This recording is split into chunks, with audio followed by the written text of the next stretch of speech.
Professor Cristiano, canal Desbravando o Indecifrável, continuando o vídeo, certo?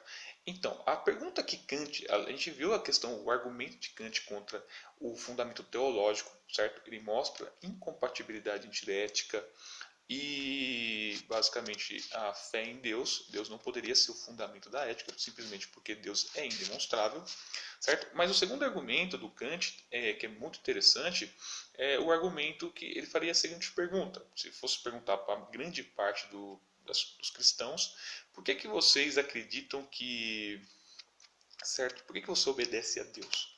Em última instância, Kant diria, né, que a maioria dessas pessoas iriam responder porque elas querem a salvação. A salvação é entendida, né, tradicionalmente no cristianismo, como você ter acesso a um paraíso, certo? A um prazer, onde você teria um prazer eterno, certo? Um tipo de prazer eterno.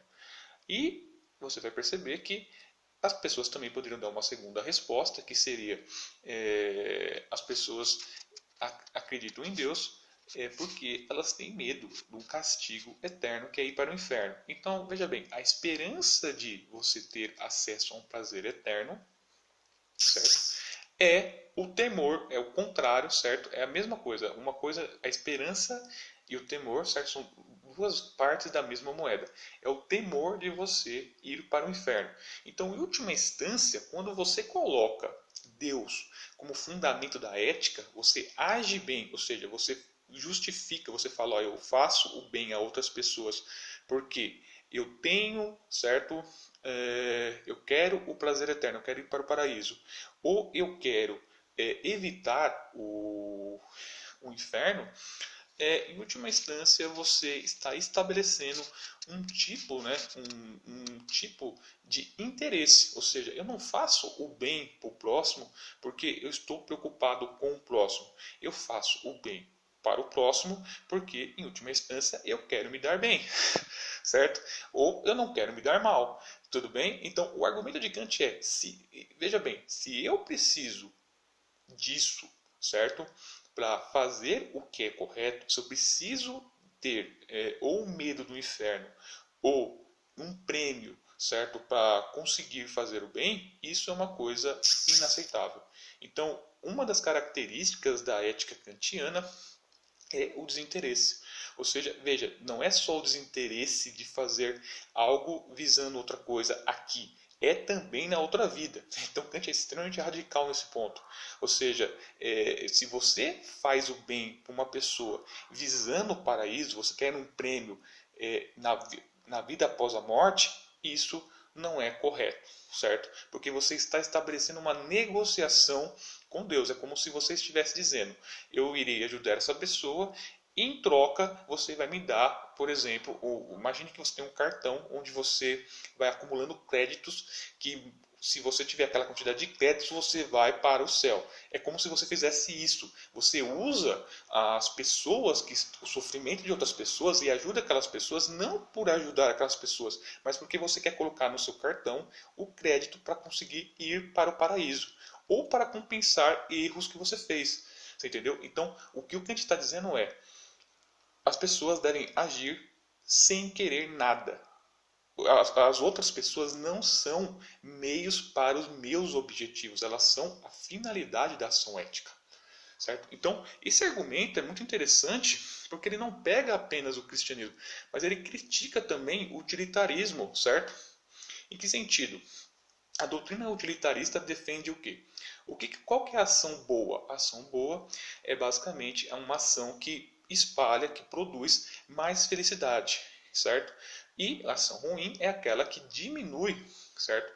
Que basicamente diminui a felicidade. Então, exemplo, numa visão utilitarista, vamos supor que eu tivesse um seguinte situação: eu estou passando numa linha de trem, próximo a uma linha de trem, eu tenho certo? Duas linhas.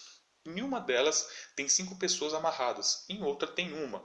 Um argumento utilitarista, eu deixar uma pessoa morrer para salvar 5 pessoas é algo bom. Por quê? Porque eu consegui aumentar a felicidade. Se eu salvasse só uma pessoa, eu basicamente, certo?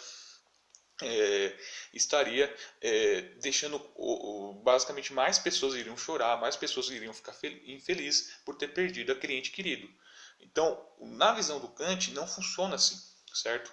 E então Kant ele não trabalha com a ideia de que você deve fazer o bem porque você visa algo além daquela ação. Você tem que fazer o bem pelo bem, ponto. E acabou. Esse é o primeiro ponto de diferença entre o utilitarismo e a ética kantiana. Então, a ética kantiana é uma ética que você não trabalha com essa ideia como está presente, seja no cristianismo, na ideia de você buscar a ação por um outro meio, a salvação ou evitar o mal, certo? E também não trabalha, não se justifica com a questão propriamente de você aumentar a felicidade. Não, também não é isso que funciona, não funciona assim na ética kantiana.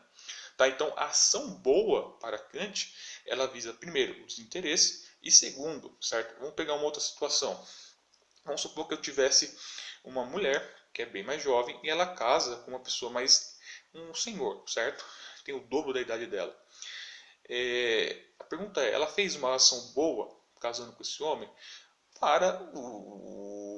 Na visão do utilitarismo, sim, certo? Ela casou com aquela pessoa ficou feliz, mais pessoas felizes, legal. É uma visão, o utilitarismo olha sempre o quê? Não olha o casamento, ele olha a consequência do casamento. Se criou mais felicidade, beleza. Se você perguntasse para Kant, Kant não saberia te dizer. Por quê? Porque o Kant não vai olhar o resultado, ele vai olhar basicamente antes, ou seja, a intenção. Ela casou com esse homem basicamente porque ela ama ele, então é legal. Mas ela casou com esse homem porque ela está de olho nas propriedades dele, então é ruim. Você está entendendo? Então a visão kantiana, ela vê, certo? Ela rompe, basicamente, é uma visão que trabalha com a ideia de intenção, certo? Uma visão, uma filosofia moral, uma ética que trabalha com, primeiro, o desinteresse e que você deve olhar as intenções das pessoas, certo? E que a religião não pode ser base, eu não posso aceitar a religião como base, Deus como base da ação certa, das regras certas, porque em última instância eu vou acabar caindo nessa questão de você usar Deus como um tipo de negociação entre eu fazer o bem e eu querer e Deus, e o que Kant não aceita e ele renega, ele acha errado.